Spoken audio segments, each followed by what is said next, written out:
চ্যানেলে সবাইকে ওয়েলকাম জানাই। আজকে আবার একটা নতুন ব্লগ স্টার্ট করলাম, তোমাদের সাথে শেয়ার করব কিছু কথা। সেটা হচ্ছে ও বাড়ি থেকে এ বাড়ি এসেছিলাম, তোমরা ভিডিওতে অনেকেই দেখেছো। তো যাই হোক, 12/4 আমরা ও বাড়ি থেকে এ বাড়ি এসেছিলাম। আর আজকের ডেট অনুসারে আজকের ডেটটা হচ্ছে 6/7, তো 7 চলছে আর কি। তো আমরা কালকে যাচ্ছি, মানে 7/7 যাচ্ছি। তো সেক্ষেত্রে একটা কথা বলি, মাকে বলে এসেছিলাম, মা বাপি বোন সকলকেই বলেছিলাম আমরা মোটামুটি নিয়মের জন্য 1 সপ্তাহের জন্য ও বাড়ি যাচ্ছি, আবার ও বাড়ি থেকে এ বাড়ি তোমাদের কাছে আবার রিসেন্টলি ফিরে আসবো। বাট সত্যি কথা বলতে 1 মাস কোনোভাবে কাটিয়েই ফেলেছি, বুঝতে পারিনি। তো ও বাড়িতে যাওয়াই হয়নি, এমনকি মায়ের মন খারাপ হয়ে গেছে। আমাকে দিয়ে ও বাড়ি যখন ফিরে গেছে বারবার করে ফোন করে আমাকে জানতে চাইছে তোরা আবার কবে আসবি। মেন কথা হচ্ছে আমার মেয়ের জন্য ওদের খুবই মন খারাপ হচ্ছে, স্বাভাবিক কথা। সেই ছোট্ট থেকে নার্সিংহোম থেকে মা বেশি বেশি করেছে, সবার থেকে বেশি। ওই যে বলছিলাম না, আমার থেকে মাকে যেন আরও একবার মা হতে দেখলাম নিজের চোখের সামনে। তো মা বেশিরভাগ সব কিছুটা সামলেছে, আমি সেভাবে কিছু করতামই না। এবারই আসার পরে মা রেখে চলে যাওয়ার পরে আমি তখন থেকে স্টার্টিং করেছিলাম মেয়ের সব কিছু কাজ করা। যেহেতু কেউ নেই, আমি এখানে একাই থাকি, ওকে মানে একাই সারাক্ষণ ওর সমস্ত কিছু করতে হয়, সবাই তো থাকে না বাড়িতে। তো সেক্ষেত্রে তো যাই হোক, এবার মেন কথাটা হচ্ছে কালকে একটা বড় ধামাকাদার, যেটার জন্য আমার কথা অর্ধেক উল্টে পাল্টে যাচ্ছে। মা তো মানে রেগেও যাচ্ছে, আবার মনও খারাপ হয়ে যাচ্ছে, কেঁদেও ফেলছে ভিডিও কলেতে। ওকে দেখতে পাচ্ছে না, 1 মাস হয়ে গেল, কিন্তু কিছু করারও নেই। তো বোনও রেগে যাচ্ছে, বাপিও তাই, বাপি কাঁদতে পারছে না বলে তাই, নাহলে বোধহয় কেঁদেই দিত, এরকম একটা সিচুয়েশান। তো মাকে আমি বলিনি যে আমি কালকে মর্নিংয়েই আমরা ও বাড়িতে যাচ্ছি। তো পুরোই সারপ্রাইজ, দেখবো কালকের ভিডিওটা তোমাদের সাথে আমি শেয়ার করার চেষ্টা করব।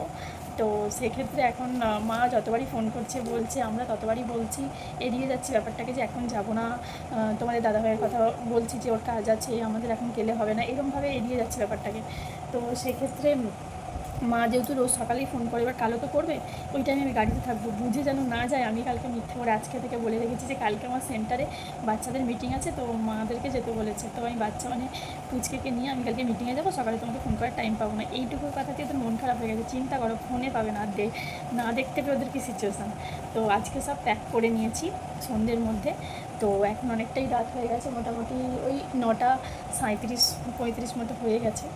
তো আজকে রাত্রিটা কাটার অপেক্ষা, কালকে সকালবেলা ধামাকাদার ভিডিও আসছে তোমাদের সামনে, আমি নিজেও দেখবো, তোমাদেরকেও শেয়ার করব যে ওরা কী করে আমাদেরকে হঠাৎ করে দেখে, বিশেষ করে পুচকুকে দেখে কী করে। তো আমরা বলছি না, আমি শুধু জাস্ট এইটুকু বলেছি যে তোমাদের দাদাভাই তো তারকেশ্বরে মাঝে মাঝেই কাজে যায়, তো তারকেশ্বরে কালকেও কাজে যাবে, দুপুরবেলা লাঞ্চটা করে তোমার কাছ থেকে এবারই আবার চলে আসবে। তো সেটা শুনেই বারবার করে আমাকে বলছে তোরা কি আসবি না, যে না না না আমরা যাবো না, আমাদের সময় এখন হবে না, এরকমভাবে ব্যাপারটাকে এড়িয়ে গেছি। তো আমি বলেছি যে শুধুমাত্র তন্ময়ই যাবে, খাওয়া দাওয়া করে আসবে, এরকম বলে থামিয়ে দিয়েছি, বলে ফোনটা রেখে দিয়েছি। গোছকাজ করা সমস্ত কিছু রেডি, এখন অবশ্য ব্যাগ হবে বাইরে দুটো, তাও দেখাচ্ছি। এগুলো সব গুছিয়ে নিই। তো কালকে শাশুড়ির সঙ্গে দেখা করতে হবে, শাশুড়িকে বলছো না কেন যে কালকে যাচ্ছি? বললাম না, গুলটে আছে তো সারপ্রাইজ দেবো। সারপ্রাইজ দেবে? একদম খালি বলেছো তুমি অবাক খালি হয়ে যাবে। কাজে যাচ্ছ, তুমি যাবে তাই তো, আর আমরা যে যাচ্ছি বলোনি তাই তো? একদম না, এসব বলে যাই হোক, কেঁদে ফেলছে, তবু তুমি মজাটা বলবে না? মজাটা চলে যাবে। আচ্ছা, হঠাৎ নিয়ে যাবে আমাদেরকে? হঠাৎ গুলটুকে নিয়ে যাবো, গুলটুকে হ্যাঁ, দেখি অবাক, বলি বাবা চলে এসছে পদ্ম। ওরা পদ্ম বলে ডাকে নাকি? হ্যাঁ, ওরা পদ্ম বলে। আর পদ্ম বলার পিছনে একটা বিরাট ইতিহাস আছে নাকি? একদম। সেই ইতিহাস অবশ্যই তোমাদের সামনে একদিন নিয়ে আসবো। এবার ওর পাপার সাথে একটু গল্প টল্প করবে, গল্প করে গো রাত্রিরে। সব বলে সারাদিন কি করেছি, মা কি বকেছে কি বকেনি, ভালোবেসেছে, সব বলে। সব বলে? তুমি ওর ভাষা বুঝতে পারো? একদম সব বলে দেয়। মা বকেছে, আমি শুয়ে থাকলে কখন সঙ্গে সঙ্গে তুলেছি, মা অনেকক্ষণ পর তুলেছে, সব বলে দেয় আমার। সবাই একটু রেডি হয়ে নিলাম। এগুলো তো তোমরা অনেকেই দেখেছো যে আমি অনেক শখের জিনিস, এগুলো আমার প্রত্যেকটাই। তো এগুলো আমি সাজেতে নিয়েছিলাম বরের কাছ থেকে।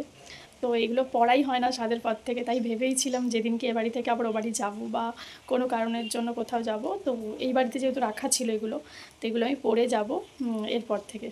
তো ওর জন্য তো আমি সেভাবে গয়নাগাটি কিছু পরি না, দেখেছো শাঁখাও পরি আর এক হাতে নোয়া, কিছু করার নেই, ওর কোথাও লেগে টেগে যাবে। তো এমনিতে নর্মাল বেসিসে বাড়িতে সবসময় পরে না থাকি, কোথাও যাওয়ার টাইমে তো কিছুক্ষণের জন্য তো পরতে পারবো, আর এতটাই ভালো লাগে। আর সত্যি কথা বলতে এই শাঁখাগুলো আমি অনেকটা শখ করে নিয়েছিলাম, ডিজাইনটা তোমরা দেখতে পাচ্ছ এর মাধ্যমে কিনা জানি না, পরে একদিন আমি ভালো করে দেখাবো। আর পলাগুলো সব নিয়েছিলাম আমি। তো আজকের আউটফিটটা দেখাই, মোটামুটি রেডি হয়েছি অল্প স্বল্প। এই শাড়িটা পরে যাব, 5 মাসের স্বাদে তোমাদের দাদাভাই দিয়েছিল, তারপর থেকে এই শাড়িটা আমার পরাই হয় না। আমার মনে হচ্ছে এই আউটফিটটা আমার গায়ে একটু লুজ হবে, তবুও আমি পরে দেখি আজকে কি করা যায়। পরতে তো ইচ্ছে করছেই, কালারটা তো ভীষণ আমার প্রিয় বলতে গেলে চলে, ভালো লাগে। আর ওকে আমি এটাই পরিয়ে নিয়ে যাব। নতুন জামা রয়েছে কিন্তু তোমাদের দাদাভাই বলছে অতটা ঠিক নরম লাগছে না, এটা যেহেতু অনেকটা সফট আছে এটাই তুমি পরিয়ে নিয়ে চলো। আর ওর 3 মাস কমপ্লিট হয়ে গেছে, 3 মাস কমপ্লিটে আমি ওকে একটা জামা দিয়েছি, কিন্তু তোমাদের দাদাভাই বলছে ওটার থেকে এটা বেশি সফট আছে, তো এটাই ওকে পরা, ওটা একদিন অন্য একদিন পরাবে, তাই এটাই ওকে পরিয়ে নিয়ে এসেছিলাম। তো এটাই ওকে পরিয়ে আবার নিয়ে যাব। তো পরে একদিন নতুন জামাটা তোমাদেরকে পরিয়ে দেখাবো। মামামকে মোটামুটি রেডি করে দিয়েছি, শুধু ড্রেসটা ওকে পরিয়ে দেবো। আর তোমাদের দাদাভাই তো এটাই পরে যাবে, ওর আউটফিট এটাই। মোটামুটি সব কিছু আমাদের গোছকাজ করা হয়ে গেছে, আর ঘরও সমস্ত মোটামুটি আমি গুছিয়ে টুছিয়ে এই যে রেখে যাচ্ছি।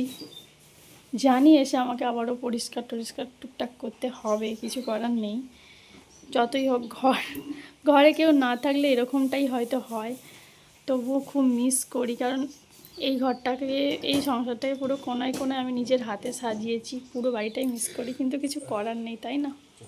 এই ঘরটাতে যখন তুমি দুদিনের জন্য বেড়াতে আসবে আমাদেরকে রেখে, তখন মিস করব। আর আমাকে, তোকে মনে করব। ও আচ্ছা, ঠিক আছে, চলো রেডি হয়নি আমরা, পুরো রেডি হয়ে নিয়েছি। এই যে, যেহেতু আমি পুরী থেকে নিয়ে যাবো সেহেতু বেশি কিছু পরলাম না, এখানে হাওয়ার কানেরটা পরেই আমি থাকি, আর উপর চেনটা তো আমি পরেই থাকি, তোমরা অনেকেই দেখেছো। এইগুলো আর এক্সচেঞ্জ করলাম না, কারণ বেশি পরিমাণে হয়ে গেলে তো হয়েই গেল। তো মোটামুটি রেডি হয়ে নিয়েছি, দেখলাম বেশ ভালোই রয়েছে, কিছু অসুবিধা হয়নি আউটফিটটাতে। তো কেমন লাগছে জানিও। আমি খুব সিম্পলভাবেই থাকতে ভালোবাসি, আর কোথাও গেলেও খুব সিম্পলভাবেই যাই, আমার ভালো লাগে। তো এই শাড়িটা কিন্তু আমি মোটামুটি ছাদের পরে এই ফার্স্ট পরলাম, সেই 5 মাসেই পরেছিলাম, তাও এতটা গুছিয়ে টুছিয়ে না। আমার শাড়ি পরলে আমি একটু গুছিয়ে পরতে সত্যি কথা বলতে ভালোবাসি, আর এত সুন্দর করে শাড়ি পরার পেছনে কিন্তু থাকে একজন, আমার হাজব্যান্ড এখানে, আর ও বাড়িতে মা থাকে, যখন হাজব্যান্ড থাকে না তখন মা, নাহলে তোমাদের দাদাভাই থাকে। তো যাই হোক, আমাকে অনেকটাই হেল্প করে দেয়, নাহলে আমি একার পক্ষে সম্ভবই নয় এত সুন্দর করে ট্র্যাকিং করে পড়া। তো কেমন লাগছে? পালা হচ্ছে মাম্মামকে রেডি করা, বেরিয়ে পড়লাম। ব্যাগ হয়ে গিয়েছিল, যেহেতু অনেকটা রাস্তা আমাদের ওই বাড়ি থেকে তারকেশ্বরের বাড়ি, দুটো বাড়ির ডিস্টেন্স আমাদের অনেকটাই প্রায় পড়ে যায়। তো যাই হোক, খোলামেলা গাড়ি করে আমার যেতে কিন্তু ভীষণ ভালো লাগে, যেমন ট্রেন, যেহেতু এত ছোট বাচ্চা নিয়ে তো আমি ট্রেনে করে প্যাসেঞ্জারি এই মুহূর্তে তো করতে পারবো না। সেই জন্য তোমাদের দাদাভাই প্রথমে বলেছিল যে 4 চাকাই বলি, তো আমি বলেছিলাম যে না, আমার ভালো লাগে না, তো খোলামেলা গাড়ি হিসেবে তো টোটোটাই চুজ করতে পারি, আমার বেশ ভালো লাগে, সময় লাগুক একটু বেশিক্ষণ, কিন্তু আস্তে আস্তে যেতে পারবো, যেহেতু প্রচণ্ড বৃষ্টি পড়ছিলো, ওয়েদারটা ফিল নিতে পারবো। আমার সত্যিই ভালো লাগে, কার ভালো লাগে আমি জানি না, বাট আমার খুবই ভালো লাগে। আর বাচ্চা নিয়ে যাওয়ার জন্য খুবই আস্তে আস্তে সেফটি, আমার মনে হয় টোটোটা ভীষণই ভালো। তো যাই হোক, আমি এই ওয়েদারে ফিল নিতে নিতে চললাম, প্লাস বাড়ির লোকেরা কে কী করছে সেখানে আসবো, এবং তারা কিভাবে অবাক হয়ে যাবে সেটা তো মনে মনে কী হচ্ছিলো তোমাদেরকে বলেই বোঝাতে পারবো না। আর ওয়েদার নিয়ে তো আলাদা করে তোমাদেরকে কিছু বলতেই হবে না, এখন তো প্রায় দিনই বৃষ্টি হচ্ছে সবার ওখানেই বলা চলে। তো যাই হোক, তোমরাও আমার সাথে এই রাস্তাটা একটু এনজয় করো, আর যেহেতু এটা শ্রাবণ মাস, যেতে যেতে আমরা অনেক জলযাত্রী দেখতে পাবো, প্লাস সাইডে সাইডে অনেক জলযাত্রীদের বসার জন্য প্রতীক্ষালয় বানিয়ে দিয়েছে, তারপর সাইডে তোমার ধান রোয়া চলছে, জাস্ট অসাধারণ এই মাছটা দেখার মতো। তো যত তুমি তারকেশ্বরের দিকে তোমরা আসবে, এই ফিলটা আরও বেশি করে পাবে। আর এই বর্ষাকালে মাটির গন্ধ অসাধারণ অসাধারণ। আর এই গেটটা তো নতুন করে বলার কিছুই নেই, বুঝতে পারছো যে আমি তারকেশ্বর এলাকার মধ্যে প্রবেশ করছি এবার। চারি সাইডে দেখলাম লাইটিংয়ের কাজ শুরু হয়েছে, অনেক দিন থেকেই করে দিয়েছে, যেহেতু এটা শ্রাবণ মাস শেষ হতেই চলেছে।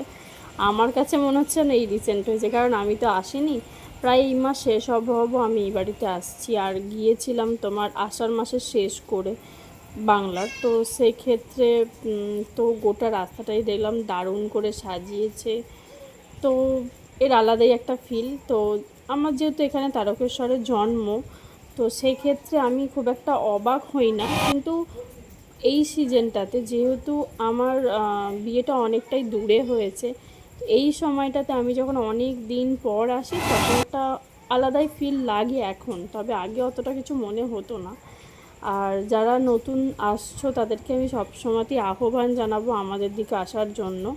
তো শ্রাবণ মেলার জন্য বলবো যে খুবই সাবধানে তোমরা চলাফেরা করবে, কারণ এই সময়তে সত্যি কথা বলতে এতটাই ভিড়, বাচ্চা নিয়ে আসলে তো খুবই সাবধানে আসা যাওয়া করবে। তারপর বৃষ্টির ওয়েদারে তো এই সময়তে মন্দিরের মধ্যে প্রবেশ করাটা খুবই অসাবধানতা, মানে সে সাবধানের সাথে নিজেদেরকে করতে হবে সত্যি কথা বলতে। যেহেতু এতটাই ভিড় না, বাচ্চাদের জন্য অনেকটাই ডিফিকাল্ট এই মাসটাতে সত্যি কথা বলতে। যাই হোক, যদি কারোর মানসিক থাকে বা আদার্স কোনো জিনিস থাকে তাকে তো আসতেই হবে, সেক্ষেত্রে তো কিছু করার নেই। কিন্তু কারোর যদি মন থেকে ইচ্ছে জাগে, আমি তাদেরকে অবশ্যই তারকেশ্বরের মেয়ে হিসেবে আমি বলবো, তোমরা অন্য কোনো মাসে বা সারা বছর এই মাসটা বাদ দিয়েও তো পুজো হয়, তো তোমরা অন্য কোনো মাসে এসো তোমাদের বেবিকে নিয়ে। কেননা এই মাসটাতে ভীষণ টাফ গো বাচ্চাদেরকে নিয়ে। বাচ্চাদের জন্য খুব কষ্ট, বড়দের জন্য যেমন তেমন, বড়দের তো হয়ই, এবার একটা বাচ্চার পক্ষে সত্যি খুব কষ্টজনক। কিন্তু মেলাটা তো এই বছরে একবারই হয়, সবারই ইচ্ছে করে বুঝতে পারছি দেখার জন্য, যারা সব দূরে থাকো, নাম শুনেছো। তো সেক্ষেত্রে যাই হোক, তবুও নিজের একটু সাবধানে থেকো। এখন যে তোমাদের সাথে গল্প করতে করতে তারকেশ্বরের মধ্যে প্রবেশ করে গেলাম, নিজেই বুঝতে পারলাম না। প্লাস নিজের মধ্যে এক্সাইটমেন্ট তো রয়েইছে, গাড়ির চাকা যতই এগোচ্ছে বাড়ির কথা ততই মনে পড়ছে, প্লাস মা বাপি বোন ওদেরকে তো এতদিন তো খুব মিস করেইছি। যেহেতু আমি এতদিন ওদেরকে ছেড়ে থাকি না, সত্যি কথা বলতে আমি এতটা দিন গ্যাপ করে ওদের কাছে আমি আসি না। এতদিন বিয়ে হয়েছে, 1 মাস তো কোনো মতেই না। এই মনে হয় ফার্স্ট টাইম আমি 1 মাস পরে আসছি সত্যি কথা বলতে। কারণ আমি যখন ডিউটি করতাম তখন আমি সপ্তাহে সপ্তাহে আসতাম, 2 দিন করে আমার সপ্তাহে যেহেতু ছুটি থাকতো, একদিন আমি এই বাড়িতে থাকতাম, একদিন আমি ওই বাড়িতে সারাদিনই থাকতাম। যদিও সিঙ্গুরে আমি প্রত্যেক দিনই থাকতাম, মানে বাড়িটাতে টোটালি সারাদিন যদি টাইম দেওয়া বলো তাহলে রোববারটা দিতাম সিঙ্গুরে, আর শনিবারটা দিতাম তারকেশ্বরের বাড়িতে। আর তারও আগে যখন জবটা ফার্স্টের দিকে শুরু করিনি, নতুন নতুন বিয়ে হয়েছিল, তখন কিন্তু মাসেতে আমি 1-2বার মানে অলরেডি যাতায়াত আমি করতাম। বাট এতদিন আমি গ্যাপ কখনোই দিইনি, এই ফার্স্ট টাইম বেবির কারণে। যেহেতু ওকে অত্যন্ত পরিমাণে খুব ঘন ঘন রাস্তায় বের করা যাবে না, ও স্কিনের জন্য, ওর জন্য ক্ষতিকারক, সেই ওর জন্যই ভেবে আমি ভেবেছিলাম যে যে বাড়িতেই যাই না কেন 1 মাসের আগে কখনোই আসা যাওয়া আমি একদমই করবো না, সে আমার যত যাই হয়ে যাক। তাই 1 মাস পর এই বাড়িতে আমি ফিরছি। ওর একবার করে আমার দিকে দেখছে আর ভাবছে, ওর মনে হয় ব্রেনটা খারাপই হয়ে গেছে, কিন্তু ও বুঝতেই পারছে না যে ওর থেকেও বেশি আমি কতটা আশা করে আছি। ওদের মুখগুলোকে দেখে ভাববো যে ওরা কীভাবে চমকে যায়, তাই সেটাই একবার ভাবছি। আর ও আমার মুখের দিকে দেখছে আর ভাবছে যে বাবা ও কী করছে রে বাবা। এইসব করতে করতে মোটামুটি আমি আমাদের বাড়ির রাস্তায় ঢুকেই গেছি, মানে মেন রাস্তা থেকে আমি টোটালি পাড়ার রাস্তায় ঢুকে গেছি, তোমরা দেখতেই পাচ্ছ। আর দুপাশারি ধানের পুরো ক্ষেত এতই সুন্দর লাগছিল যে তোমাকে কি বলবো তোমাদেরকে। তো যাই হোক, টোটোর যেহেতু বৃষ্টিটা পড়ছিল চারিদিকে, পর্দাগুলো যেহেতু লাগানো ছিল, সেক্ষেত্রে আমি অতটাও ভালো করে আমি ভিডিওগুলো করতে পারিনি। গোটা রাস্তাটা যতটা তোমাদেরকে দেখানো যায় টোটোর ভেতর থেকে আমি কিন্তু ততটাই তোমাদের সামনে তুলে ধরেছি। যাই হোক, চলো আমার সাথে ফিল নিতে নিতে এটাও নেবে, চলো ফিরি যে আমার বাবা কীভাবে আমাকে দেখে চমকে যায়, আমার বেবিকে দেখে চমকে যায়, সব থেকে বড় কথা। আর সেই আসল ধামাকাদার আসছে যে ভিডিওটা যে কারণে বানানা। রিমার ড্রেস পোশাক নিয়ে কেউ কিছু ভেবো না, সরি তার আগেই বলছি, কিছু মনে করো না তোমরা ওদের হয়ে। তো কেননা যেহেতু আমি ওদেরকে না বলি ক্যামেরাটা অন করে রেখেছি, ওরা কী অবস্থায় আছে আমি নিজেও জানি না, তো বাজে কেউ ভেবো না বিষয়টা, ঠিক আছে? আমি বলছি আমার মন জানতে পারছি ওইখানে আসবে, আমার বলেনি, আমার মন নেবে, মন গাইছে যে ও মিথ্যে কথা বলছে। জলপর চলো চলো, আমি বলছি ও মিথ্যে কথা। কেমন লাগলো সারপ্রাইজটা? মন ঠিক জানতে পারে, আমি বলছি ওইখানেই আসছে, আমি খালি গাইছে। ওরে বাবা আমার মন, ব্যাগগুলো আমি অর্ধেকে চাল তুলে দিই, তখন এই তো মনটা জ্বেলেছি, সব ভাজা করেছি, কুমড়ো ফুলের বড়া। মাকে আমি বলেছিলাম যে আজকে শুধুমাত্র তোমাদের দাদাভাই এই বাড়িতে কাজে আসবে তারকেশ্বরে, ও খালি লাঞ্চ করবে। বাট আমরা কেউ আসছি সেটা আমার জানতোই না, সেটা তো সারপ্রাইজ। তো না জেনে কী কী লাঞ্চ বানিয়েছে দেখো বৃষ্টির ওয়েদারে। এখানে আছে নিরামিষ খিচুড়ি, ফার্স্টেই বলছি, কারণ আজকে যেহেতু শুক্রবার সেই কারণে মায়েরা অনুকূলের জন্য সব কিছু নিরামিষ খায়। শুধুমাত্র ডিমের অমলেটটা তোমাদের দাদাভাইয়ের জন্য করে দেবে ভেবেছিল, বাট যেহেতু আমি এসেছি আমাকেও করে দিয়েছে, এটা আমি স্কিপ করলাম এখনের জন্য। প্রচণ্ড গরম, এখানে রয়েছে লাল লাল আলু ভাজা। আমি এই ধরনের আলু ভাজা খেতে খুবই ভালোবাসি, আমি আর আমার বাপি। এরকম গোল গোল করে কাটা। তার সাথে এখানে রয়েছে বেসনের চপ। এইটা আছে কুমড়ো ফুলের চপ, তোমরা হয়তো বুঝতে পারবে না যেহেতু চপ বানানো হয়ে গেছে। তো যাই হোক, এখানে দুরকম। তারপরে এখানে রয়েছে বেগুন ভাজা, যেটা ছাড়া হয় না খিচুড়ির, অসম্পূর্ণ কোথাও একটা থেকে যায়। তাই দেখো 1 2 3 4 5 রকম আইটেম করে দিয়েছে এই খিচুড়ির সাথে। তো এই সবগুলো করেছিল তোমাদের দাদাভাই আসবে বলে। আমি আর লোভ সামলাতে পারছি না, গরম গরম খিচুড়ি ঝটপট করে খেয়ে নিই। তোমরা চলে এসো তাড়াতাড়ি আমার।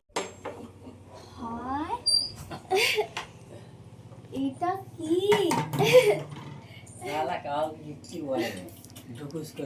কেমন লাগলো সারপ্রাইজটা? ওই যে তোর সারপ্রাইজ, একটা জিনিস এইটা তো সারপ্রাইজ। কেমন লাগলো? কত লুকোচুরি খেয়ে তুই? আরেক দেখ কি পেয়েছি আছে দেখ। তন্ময় আমি চাল গুনে রগড়াচ্ছি, তন্ময় ছাড়া গেলে আমি তো